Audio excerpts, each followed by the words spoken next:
Hi Pioneers! According to our recent announcement, rather than delaying the launch of Mainnet until the entirety of Pi's utility and the entire app's ecosystem is built, we decided to independently launch Mainnet as soon as possible and concurrently work on Pi's utility and ecosystem without having one blocking the other.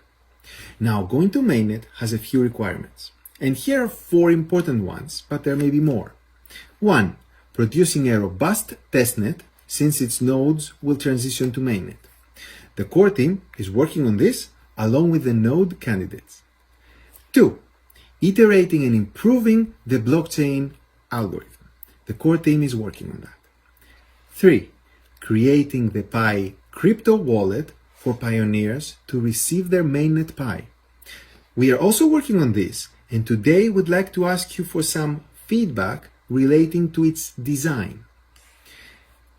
4. KYC. KYC is needed for regulatory reasons, but it's also going to help remove any fake accounts that our algorithms may miss. This will be the topic of an upcoming announcement, and just to give you a quick preview, the goal is to not leave any real pioneers behind.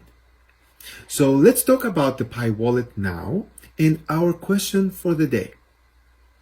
A Pi wallet is a crypto wallet. So let me tell you a little bit more about crypto wallets.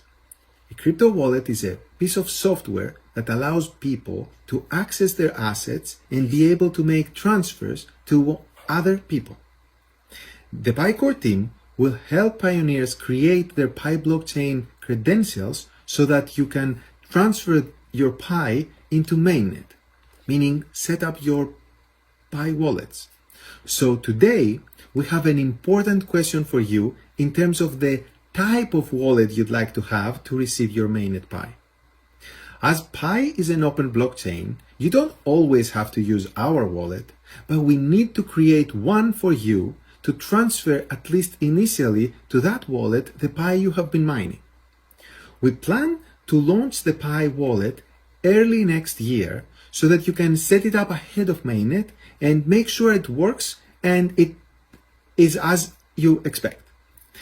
The nodes, along with many other pioneers, will also be able to test this wallet against the testnet ahead of time. But let me try to explain the question we have for you in simple terms first so that everyone can follow. There are generally, not just crypto wallets, but generally 2 types of wallets. The ones where you hold your assets yourself, which are called non-custodial, and the ones where you entrust your assets to someone else. They are called custodial. Let's understand these 2 in an everyday example. The wallet you have in your pocket is a non-custodial wallet because you yourself hold physical monetary bills and you have absolute custody of them. The wallet in your pocket, though, even that one, contains a reference to a custodial wallet, which may look like this. A custodial wallet is a bank account because you've given the bank custody of your funds and you're entrusting them to maintain them for you. Now, that's why banks try to be very secure and avoid their servers getting hacked, because you could potentially lose funds if someone hacks their servers. Or if a bank closes down, you could also potentially lose funds. Another example of a custodial wallet is when you put your money into a cryptocurrency exchange. And the way that it works is that, at least for centralized ones, you give them custody of your funds and then they help you make transactions inside. Now, if the exchange gets hacked, you may lose assets, which is something that has happened in the past.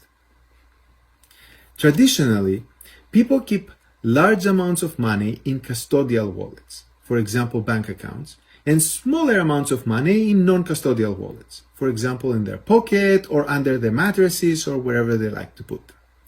That's because there was, until the cryptocurrencies came along, no other option.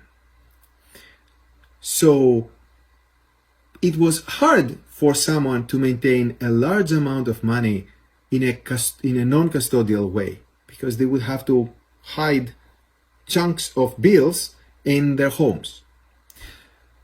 Now, with cryptocurrencies, it's the first time in the history of humanity where a single individual can hold a large amount of money by themselves without giving custody of their funds to any intermediaries.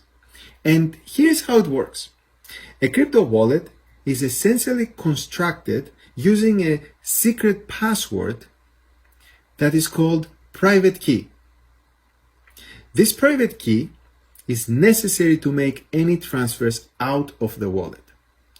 Therefore, if a user keeps their private key to themselves, no one else can touch their assets. This has one drawback though. If the user forgets their private key, there is no way for them to access their assets anymore. There is no bank customer support line that they can call to ask for a password reset, or there's no branch to go and visit with 2 forms of ID and prove that they should have access to those assets. So the question we have for you right now is, what kind of wallet do you want the core team to build for receiving your Pi when we go to mainnet? Your feedback will help us design a wallet that fits the needs of most pioneers.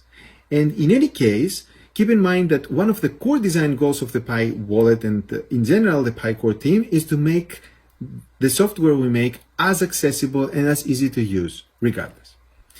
We want your independent opinion on this, but as the core team, we actually prefer pioneers to have the non-custodial option, where you have 100% control of your assets. Having said this, we understand that some people may find this option complex, or they may be afraid of losing their private key. So we'd like to hear your opinion about what to do. In any case, we will try to make the wallet interface as intuitive and as simple as possible for people to understand and use it. So tap on the survey link on the home screen of Pi app today to let us know what you think. Bye.